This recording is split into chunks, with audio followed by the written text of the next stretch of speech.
नमस्कार, मी डॉक्टर अभिजित. बऱ्याच दिवसापासून आपलं YouTube चॅनल डॉक्टर अभिज क्लिनिक बंद होते काही तांत्रिक कारणामुळे. तर बऱ्याच दिवसानंतर नेचर सेलिंग निसर्गोपचार या व्हिडिओ सिरीज मध्ये आपलं स्वागत आहे. तर आजच्या व्हिडिओमध्ये आपण भुई आवळा ही एक प्राचीन औषधी वनस्पती आहे. तर त्या औषधी वनस्पती विषयी माहिती आज जाणून घेणार आहोत. याला इंग्लिश मध्ये फायलांथस नेरुरी असं म्हटलं जातं, म्हणजेच भुई आवळा. तर याचे जर आपण पानं बघितले तर तांदळाचे जे काही आकार असतो त्याप्रमाणे याच्या पानाचा आकार असतो आणि त्याच्या खाली हे जे काही आहे हे छोटेसे आवळासारखे एकदम छोटे आकाराचे फळं असतात. तर याचा काय उपयोग आहे ह्या छोट्याशा झुडपाचा, तेच ह्या व्हिडिओमध्ये आपण जाणून घेणार आहोत. तर चला तर आता जाणून घेऊया त्याची औषधी गुणधर्माविषयीची माहिती. तर सगळ्यात पहिलं आपलं लिव्हर फंक्शन व्यवस्थित ठेवण्यासाठी म्हणजेच हिपॅटो प्रोटेक्टिव्ह औषध म्हणून फायलंथस नेरुरीचं औषध म्हटलं जातं. फॅटी लिव्हरचा त्रास असेल, अल्कोहोलिक लिव्हर डिसीज असेल किंवा हिपेटायटिस बी असेल तर सगळ्या इन्फेक्शन मध्ये यापासून बनवण्यात येणारं औषध उपयोगी ठरणार आहे.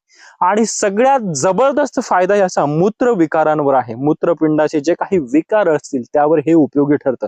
लघवीला वारंवार जावं लागत असेल, लघवीला जळजळ होत असेल, उन्हाळी लागत असेल तर त्यावर हे फायलंथस नेरुरी उपयोगी ठरणार आहे. त्यानंतर सगळ्यात महत्वाचा फायदा याचा किडनी स्टोन वर आहे. आपल्याला जर मूतखडा झालेला असेल तर मूतखडा आपल्या लघवीद्वारे तो विरघळून बाहेर काढण्याची क्षमता या फायलंथस नेरुरी नावाच्या औषधामध्ये आहे, या वनस्पतीमध्ये आहे. त्यानंतर आपलं रक्त शुद्ध ठेवून आपलं चेहऱ्यावर ग्लो आणण्याचं काम हे औषध ही वनस्पती करणार आहे. मधुमेह असलेले जे काही रुग्ण असतील त्यांचा मधुमेह कंट्रोल ठेवण्याचं काम हे फायलंथस नेरुरी करत असते. त्यानंतर आपला रक्तप्रवाह सुरळीत ठेवून ब्लड प्रेशर व्यवस्थित ठेवण्याचं, नियंत्रणात ठेवण्याचं काम फायलंथस नेरुरी करणार आहे. लहान मुलांमध्ये सारखी सर्दी होत असेल, रोग प्रतिकार शक्ती कमी झालेली असेल तर फायलंथस नेरुरी हे औषध जर त्यांनी घेतलं किंवा भुई आवळा याचं जर सेवन त्यांनी केलं तर त्यांना नक्कीच त्यांची रोग प्रतिकार शक्ती वाढण्यास मदत होणार आहे. त्याचबरोबर त्यांची बौद्धिक क्षमता वाढवण्यामध्ये सुद्धा फायदेशीर ठरणार आहे. पित्ताचा त्रास होत असेल, सारखी ऍसिडिटी गॅसेसचा त्रास होत असेल तर त्यावर सुद्धा हे वनस्पती उपयोगी ठरणार आहे. त्यानंतर कावीळ झालेली असेल, काविळीमध्ये भूक लागत नाही तर भूक वाढवण्यासाठी आणि लिव्हरचं फंक्शन व्यवस्थित करण्यासाठी हे फायलंथस नेरुरी उपयोगी ठरणार आहे. आपल्याला कोणतेही त्वचा विकार झालेले असेल, एक्झिमा असेल, फंगल इन्फेक्शन असेल किंवा कशाची ॲलर्जी झालेली असेल तर त्या सगळ्या सिम्पटम मध्ये हे फायलंथस नेरुरी उपयोगी ठरणार आहे. हे अँटी इन्फ्लामेटरी सुद्धा आहे, म्हणजे आपल्याला कुठेही शरीरामध्ये सूजन आलेली असेल तर ती सूजन कमी करण्याची क्षमता देखील ह्या फायलंथस नेरुरी नावाच्या औषधामध्ये आहे. आता आपण बघूयात की हे फायलंथस नेरुरी औषध आहे याचा नेमका पण ह्या वनस्पतीचा वापर कसा केला पाहिजे. तर याला भुई आवळा मराठीमध्ये म्हटलं जातं. तर जमिनीवरती आपण जर बघितलं तर जमिनीवरती हे झुडूप येत असतं आणि मी याच्या फळांचं वगैरे माहिती तर आपल्याला सांगितली.